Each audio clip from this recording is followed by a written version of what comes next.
Hi, welcome. Today we're going to talk about the triangulation. What is that? Well, this is a concept related to the chess endgames. And if you want to reach a master level or even a grandmaster level, you will need to know that very well. So let's go. But before that, did you know that we still have almost 87% of the viewers isn't subscribed? You know, I need your help. And with your help, I will help you to improve your level. This is my goal. So please help me help you.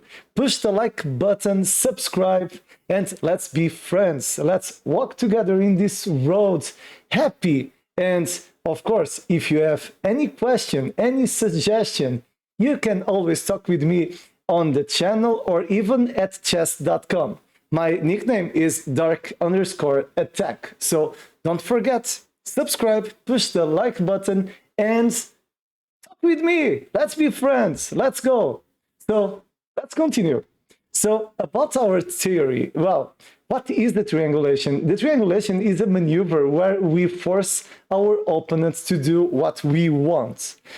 Normally, we will do that with our king, and the maneuver is similar to a triangle. So it's normally, but it's not only with the king. We can do this kind of stuff with different pieces, but most of times is with the king. So the idea is to lose a tempo and we will force our opponents to play. And when this happened, he will be in Zugzwang and we will win the game. So, for example, looking to this first position, if we played, for example, king here, this would be a mistake. The game is won, but this will be a mistake because most players will advance upon it. Yeah, this is a stalemate. Because the only safe square is the square where the king is, and he cannot play anywhere. So it will be a shame. So here, to win the position, you just need to look to the figure. So we will draw a triangle. So let's go. King and king, the triangle. And now we reached the same position, but with a small difference. Now we have the opposition, and we will take the pawn. Simple stuff. So after that, just to show, of course, we promote. And if you don't know how to give checkmate with king and queen, we will do this content here on the channel. If you know, okay, yeah, you can always promote a second queen. It's easier if you don't know how to give this checkmate. But, well, easy stuff. Second position. Well, this is related to minus squares. We will do content about that, minus squares. So the thing is that this king doesn't want to go to this square, and the white king cannot go to this square, or else he will lose. Why is that? Just to show. If I play this move, king will play here, and I will lose all my pawns. I will lose my soul. I will lose this game. Because here, it's done. White will resign and will cry in the end of the day. I don't know, because this is completely lost. How can we win this position? With triangulation. Kind of easy. Let's do the triangle. And now we take the pawn. Now it's a question of technique. We will win this because we have 2 pawns against 1. And I will recommend you to, yeah, if you want, you can put on pause to think a little bit how would you play this. But my suggestion is just to play easy stuff. You can just advance the pawn. Because, of course, if this king advances, pawn advance, it's a connected passed pawn. And I will reach the center first, and I will win this game. Even I can take the pawns on the king side, so this is easy to win. And if the pawn takes, I just play this, and I have passed pawn. The idea is quite simple. I will advance the pawn, and then I will take the pawns on the king side. So it's easy to win this game. So in our third example, we are playing with white. And here it's kind of easy to make a mistake because probably you are thinking 80% or 90% are thinking about this advance. But yeah, you're thinking that after pawn takes king c5, and after king goes, for example, here, king takes, king here, pawn advances, king here, and you're going to win. But no, I wouldn't play that with black, because here we can try to draw with king just playing to c8. After, for example, takes, this position is completely equal. It's draw. And if the pawn advances, this king won't reach this square because I will be always playing the king on the diagonal. So just to show, for example, king, king. And if you play, for example, here, it's a stalemate because the only safe square is the square where the king is. So it's done. Stalemate. It's a shame to draw this kind of stuff. So how can you win that? Triangulation. Let's go. King and king. Our triangle. After that, this king lost the opposition. And this is easy stuff. Again, be careful, because this advance isn't the best move, because here exists king b8, and again, it's the same thing. So it's better to do the diagonal opposition. So we have a video about that. So diagonal opposition, and now, of course, if the king goes here, I play there. And if the king plays to d8, I do opposition. And now it's easy to win this game. If you want, of course, this would be a terrible blunder. You don't want to do that to your life. You want to advance the pawn. Because after pawn takes, king, pawn advances, and this will finish on a checkmate with the promotion and checkmate here. So very, very, very easy. So in our fourth position, this is Horwitz. Later we will talk about that in another video because of the time. And the Horwitz is very interesting because here we need to be careful because of this passed pawn. For example, if you play this, you're going to lose because you cannot you cannot draw even this game because the king is outside the square and this pawn will promote. The thing is that the black player doesn't need to play the king. So he will advance a pawn and he will win the game. So here is important to be careful and look to the square. So don't forget the square. We are seeing the square. So if the king is inside the square, he will catch the pawn. So here is important to do, for example, the move king d6. And of course, if the pawn advances, here it's simple because he is inside the square. And this will be easy to win because we have a connected passed pawn, and we reach the center and we will take the pawn. So here the thing is to do the triangulation. And again, if the pawn advances, we take the pawn. And it's easy again. And if he plays a different stuff, for example, king here, we can just, for example, play king to d4. And after, for example, king here, king e3, king here, and king f4. For example, if the pawn advances, we play here. Simple stuff.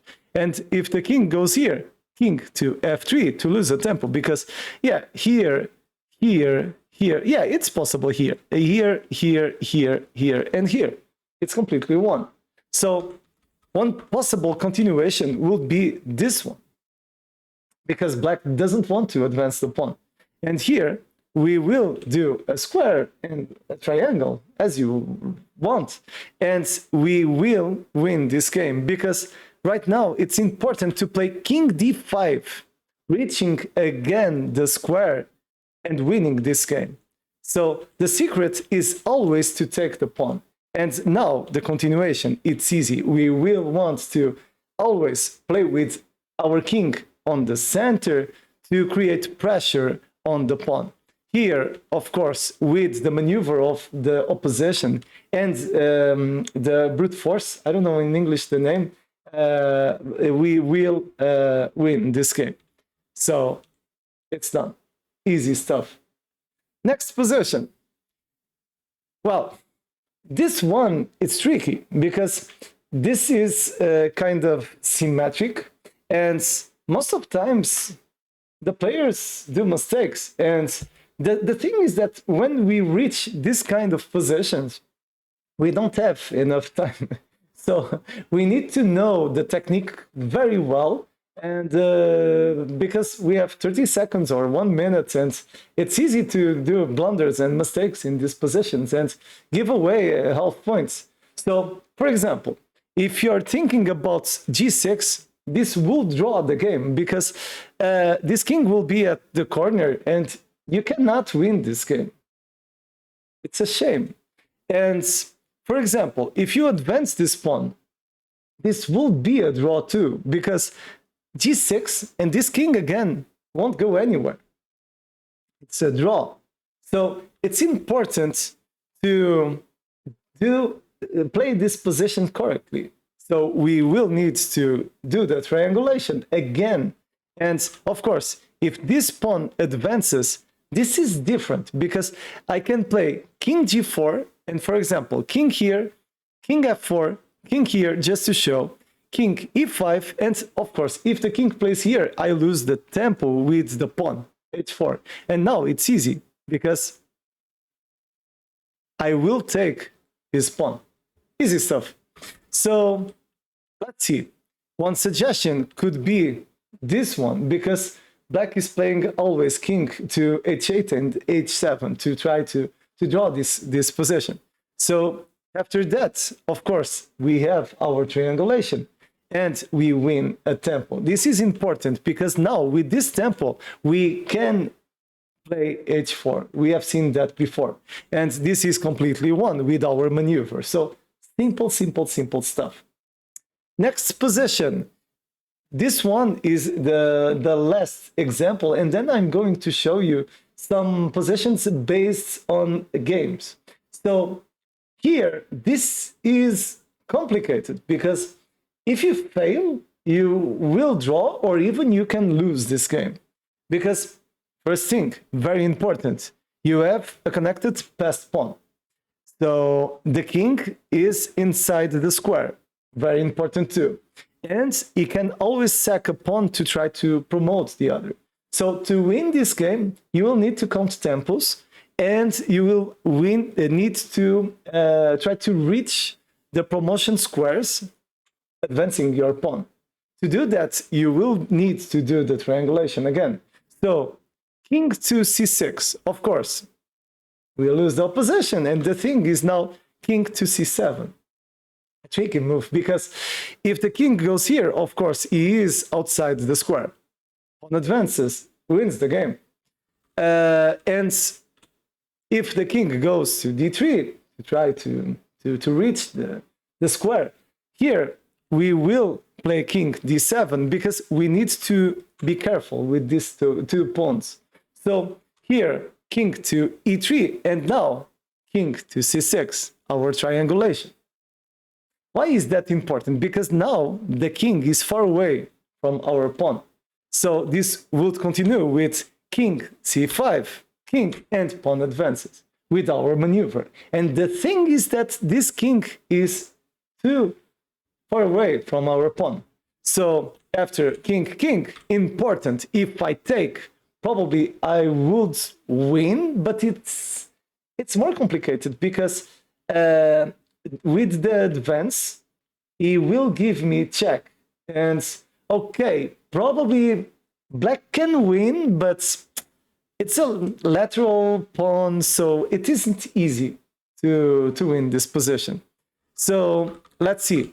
Better than taking is just to play king to a3. And after that, after pawn takes, I assume is the best move because with the promotion we give check. Here, the thing is that we can give check before.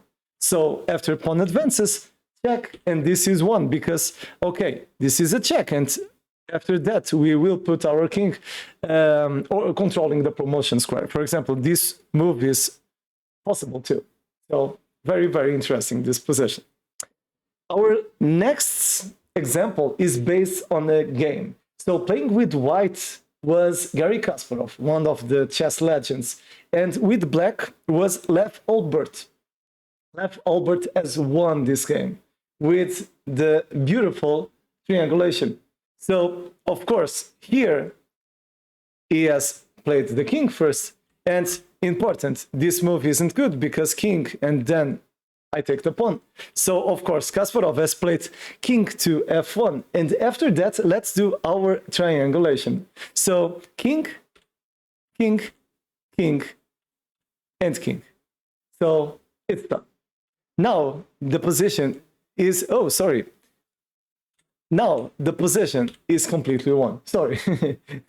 I was seeing one of my analysis. So, simple stuff. Triangulation. So, king, king, and we've reached the pawn. So, simple stuff. Again, very, very, very simple. And the defender was Kasparov. So, if you play correctly, you're going to win the game. Next example, I have 3 more for you. This is a position that has been played between Mikhail and Boris Spassky. So Spassky is playing with black, and he has won this game with a brilliant move. The idea is just to put the white player on Zugzwang. So the thing is that here Mikhail is trying to draw, making moves with the rook. So after king goes to d2, he's doing lateral opposition. Here Mikhail played the rook. So he's trying to draw, playing always the rook on the e4 and h4 squares. The idea is that. So to win this position, we will triangulate, and this rook won't have squares to play. So, for example, king to c3, and after rook h4, king d3, and here, of course, Mikhail has resigned because the rook doesn't have squares to play. Beautiful, brilliant stuff. So again, king, king, and king. And he is in Zugzwang. Of course, you can be thinking about that, but the problem is that f2 is too strong, and this rook can't play again. So it's completely lost. So, 9th position. This one has been played by Shirov and Grishuk. So Shirov with white and Grishuk with black. And this isn't easy because if you want to win this position, you need to do one move in this position. So we are playing with whites, and the idea is very beautiful. So you will need to play king h2. Why is that? Because you want to force your opponent to advance one of the pawns. And of course, you need to be careful because you would want to put your king here and advance the pawn to give checkmate. But the problem is that you will need to let your opponent promote. So you need to calculate everything very well. So here he played that, and after king g3, he triangulates. So now it's possible to win. So after the advance, king g3, king f4, and now beautiful king e5. Of course, if he advances the pawn, this is already over because this is checkmate. And if he plays king to f7, here Shirov has continued in a brilliant way. You need to have guts to do that. King d5, king c6, and king d7. Brilliant. Of course, if here the king played on this direction, king c7 would win again because of that. Because after king takes, I promote. But this doesn't happen. So after that, he has promoted. And here, the black has resigned because this pawn is too advanced. And in my opinion, probably the best continuation for white would be queen check and just king plays to d8, trying to improve his position and promote a new pawn. So brilliant stuff. Well, let's go to our last position. Our last position has been played between two legends. So with white, we had Topalov, Vasily Topalov, and with black, Anatoly Karpov. So, of course, here we need to think very well about how to continue with this position. So here, this continued with rook h7. And of course, this pawn is one square from the promotion. So Topalov has won this game. So after this check, king went to d8. And after that, just rook check. This is just to show that the triangulation can be made by different pieces. And in this case, a rook. Another check. And now, see, bang, h6. Probably you haven't understood. This is the initial position. But the thing is that in this case, it's white to play. Now, look at what happened. Check, check. It's black to play. Topalov has lost the tempo. It's black to play. So after king to d8, have you seen the continuation? If you have seen the continuation, put on the comments because I want to know. You're a genius. Rook to h7. And this king is completely locked. So this continued, it is continued with, this continued with rook b4. And after that, king a7. It's over because check, check, and now finishes the game. Of course, this doesn't happen in this position. After this move, of course, Karpov has resigned. So beautiful, beautiful this position. So again, check, check, and rook to h6. And it's done. Beautiful stuff. So today we've seen 10 positions related to the triangulation. I hope you enjoyed, and more important, I hope you understood the concept related to the triangulation. So with this video, you became stronger in the endgames. So if you have any suggestion, don't forget to put on the comments below. And if you aren't subscribed, I need your help. Please subscribe and help this channel to grow. Well, for today, it's all. Have a good night and till tomorrow. Bye-bye.